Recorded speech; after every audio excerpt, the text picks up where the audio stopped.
Bonjour, je vous présente une Matisse. Matisse était le 4e constructeur français juste après-guerre. Dites-moi plus, monsieur le propriétaire.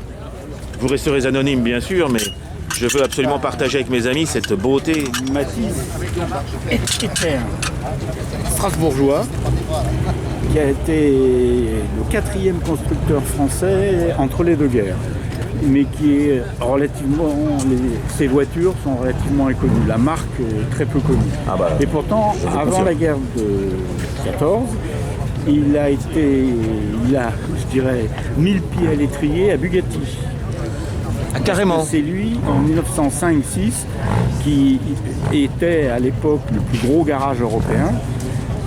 Lui était ingénieur et il s'est associé avec Bugatti, Bugatti concevant la voiture pour fabriquer des voitures simplex, qu'ils avaient appelé, qui étaient des Bugatti en fait. Mais les aléas de la guerre de 14 se sont mal passés pour lui. Il est parti aux États-Unis, il est revenu après la guerre, il a repris la construction de voitures comme celle-ci, qui était celle-là, le modèle le plus simple qui puisse exister. Ah bah il n'y a rien dessus. Conception d'avant-guerre, non, il n'y a rien dessus. Phare acétylène, pas de différentiel derrière, frein. Ralentisseur. Ouais. Est-ce que je peux voir le moteur, juste pour le plaisir? On va faire le tour, vous avez la gentillesse. Où vous voulez, moi j'y connais rien, mais c'est pour le plaisir de le partager avec mes amis passionnés de voitures.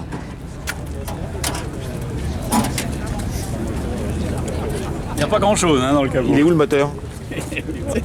Cette petite chose. Cette petite chose est un 4 cylindres de combien de centimètres cubes? 780. Ah d'accord, 780 cm3. Oui, effectivement. Et vous avez les bougies en râpe sur le côté, là? Bah oui. Alors c'est formidable, c'était déjà prévu à l'époque. Ah non, c'est la jauge à huile, ah d'accord. la jauge à essence de l'autre côté, et qu'on trempe dans le réservoir. Ah, montrez-moi ça, c'est trop extraordinaire. Allez, on fait le tour. C'est simple. Bah oui, c'est vrai que... Mais d'un autre côté, vous n'avez plus de panne d'électronique. Les magnétos, ça tourne toujours. Et vous avez conservé les phares à acétylène, là, sur le modèle? Oui. Donc la nuit, ça doit être assez violent, quoi. Il fonctionne. Ah d'accord. Oui, Oh non, c'est extraordinaire.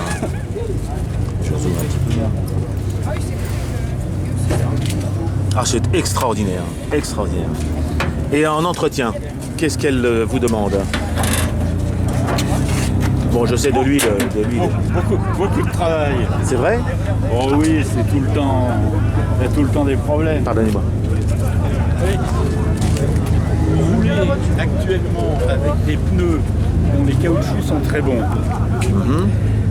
Et sur des routes asphaltées où ça tient très bien, quand il n'y a pas de différentiel derrière, c'est un vous voulez dire problème. qu'elle passe son temps à vouloir...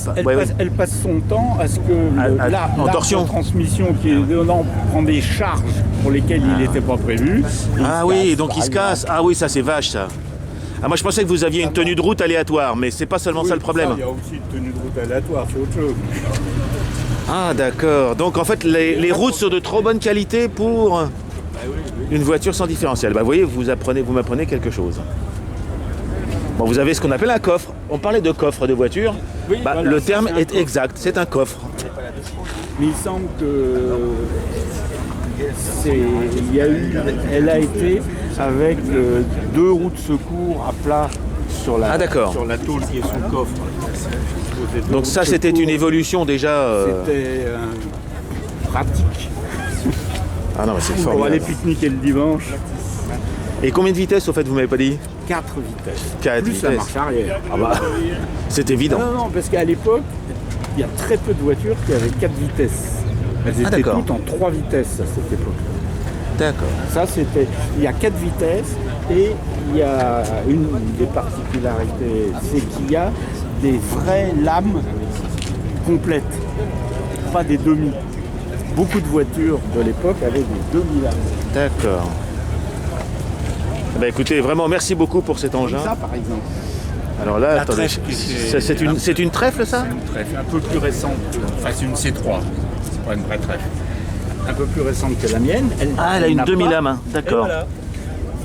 J'ai compris ce que vous appelez la demi-lame par rapport à la lame. D'accord. Bien, écoutez, merci beaucoup. J'aurai le plaisir de mettre cette Matisse. Quel est votre prénom? Juste votre prénom. Pierre. Vous retrouverez sur le tube la Matisse de Pierre. Allons. Mais nous respecterons votre anonymat à côté de ça. Au revoir les amis.